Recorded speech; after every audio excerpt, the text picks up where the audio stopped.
Olá, bem-vindos à nossa penúltima aula do nosso curso iniciante de inglês.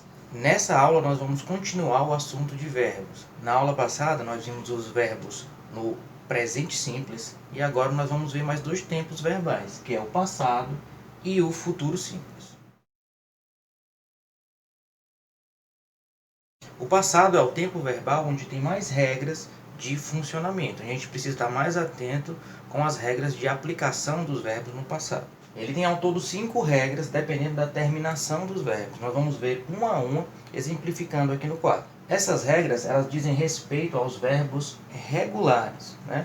Depois a gente vai ver os verbos irregulares e por que essas regras não se aplicam a eles. Mas por enquanto vamos ver os regulares, que são, no caso, a maioria dos verbos em inglês. Na regra número 1, os verbos terminados em consoante, nós acrescentamos o ED. Como é que fica? Por exemplo, temos aqui o verbo to work, né? Trabalhar. I worked. I worked. Eu trabalhei. Veja que o verbo work está aqui completo, a raiz dele, e nós acrescentamos um ED. Por quê? Porque está terminando em consoante, né? Poderia ser qualquer outro verbo terminado em consoante que seja um verbo regular, né? Então, se for um verbo regular terminado em consoante, nós acrescentamos ED no final, para dar o passado. Então, fica I worked. A segunda regra são os verbos terminados em vogal. Os verbos terminados em vogal, nós apenas acrescentamos a letra D. O exemplo dele aqui, to save, né? Que é guardar, ou salvar, ou poupar. I saved. Veja que apenas acrescentamos o D aqui. Por quê? Porque ele já tem uma vogal. Já tem uma vogal no fim da palavra, né? Então, o E já está aqui, mas esse E é pertencente ao verbo.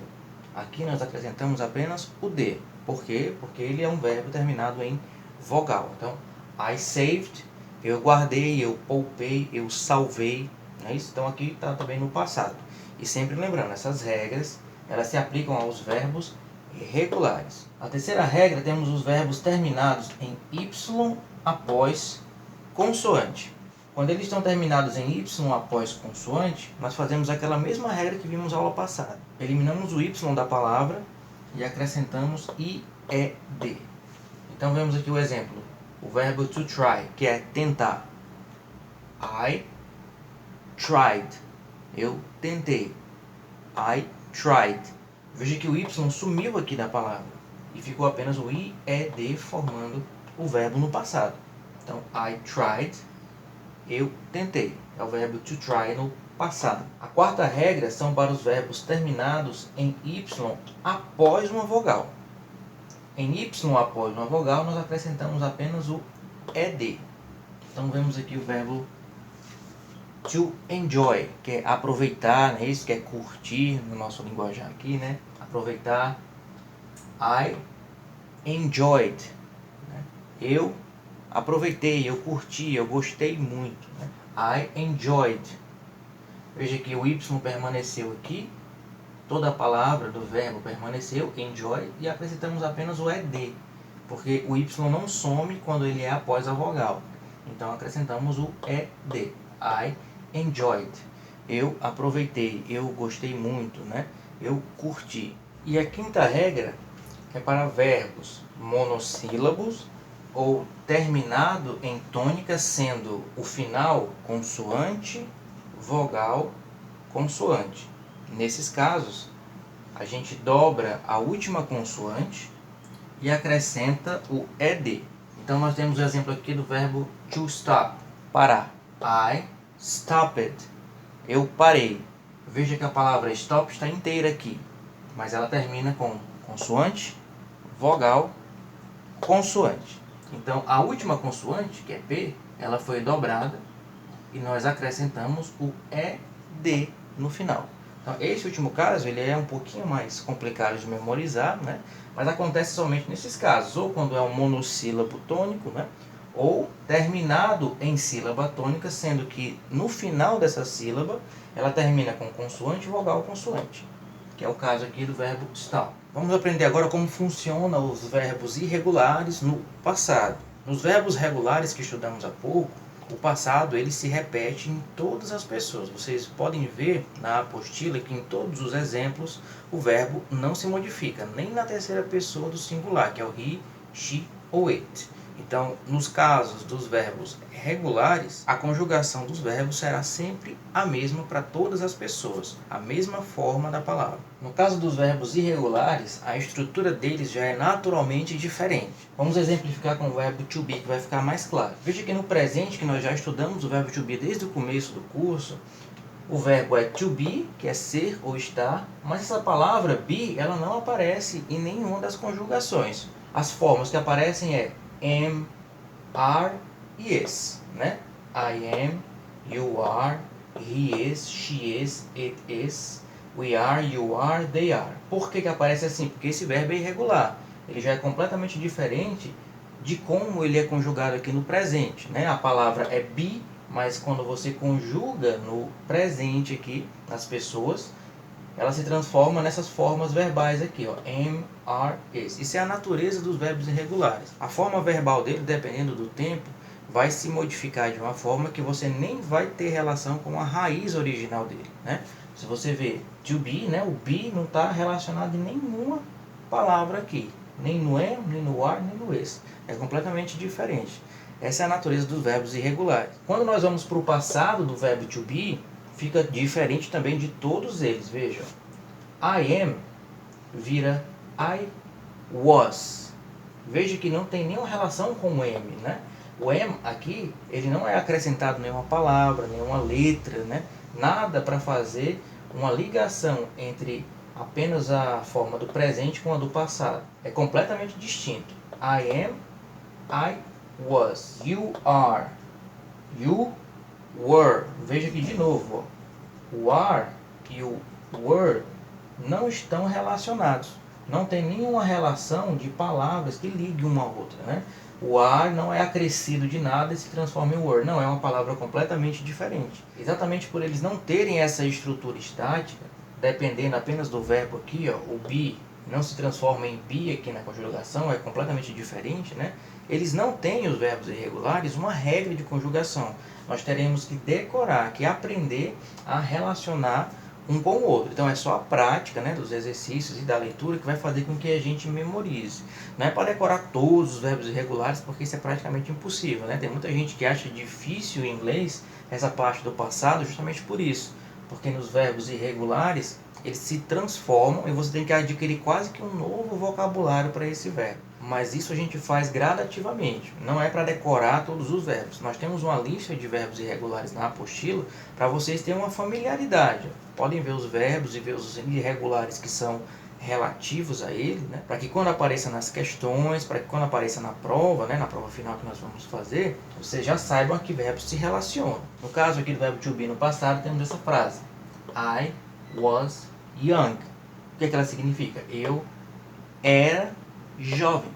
Então, eu era. Por que era? Porque é o passado de ser. Eu sou, tu és, ou você é, ele é, ela é, I am, you are, he is, she is, it is, we are, you are, they are. Isso aqui é o presente. Então, é o verbo ser. Eu sou, tu és, ele é. Então, o passado é eu fui, ou eu era. Não é isso? Eu fui jovem. Eu era jovem. Então, aqui no passado, a frase I was é eu era, relacionado ao passado de ser, né? Eu era jovem. I was young. Eu fui jovem ou eu era jovem. I was young. Eu era jovem. Isso é um exemplo para você ver como modifica o verbo to be completamente, né? No caso, porque ele é um verbo irregular. Existem outros verbos irregulares que nós vamos tratar na atividade. Vamos para alguns exemplos aqui no passado, com verbos regulares e irregulares. I worked hard today. Eu trabalhei duro hoje. Né? I worked hard. Worked. Aqui, ó, trabalhei. Eu trabalhei duro hoje. She stopped at the door. Ela parou na porta. A porta, né? Assim, próximo à porta. She stopped at the door. Ela parou a porta. Stopped, worked. Verbos regulares. Por quê? Está aqui o verbo original, apenas acrescentado das regras de terminação. Verbos regulares. Os irregulares. She ate the apple. Ela comeu a maçã. Veja, ate eat. Eat é comer. Ate é comeu. Ou seja, está completamente diferente. Tem algumas letras similares, mas está completamente trocado. Não é uma continuação desta palavra eat, mas sim uma outra palavra, ate. Então é um verbo irregular, ele muda a sua estrutura original. She ate the apple. Ela comeu a maçã. He was sick last night. Ele estava doente na noite passada. Last night, na última noite, na noite passada. Was, be. Veja que o passado não tem nenhuma relação aqui com a forma do verbo no presente, né? É uma outra palavra, was. Esses são os verbos irregulares. Então, essas conjugações do passado, né?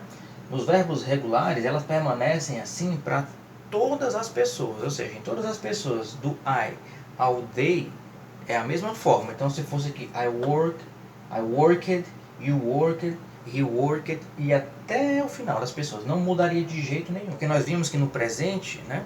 Há uma variação da terceira pessoa do singular. He, she e it recebem algumas terminações dependendo do verbo. Mas no caso do passado, isso não acontece, né? Uma vez que estruturamos o verbo no passado, ele serve para todas as pessoas igualmente. A mesma coisa aqui. Uma vez que nós estruturamos o verbo no passado, mesmo sendo irregular, serve para todas as pessoas normalmente. Não há nenhuma modificação na terceira pessoa do singular no passado, tanto com regular ou irregular.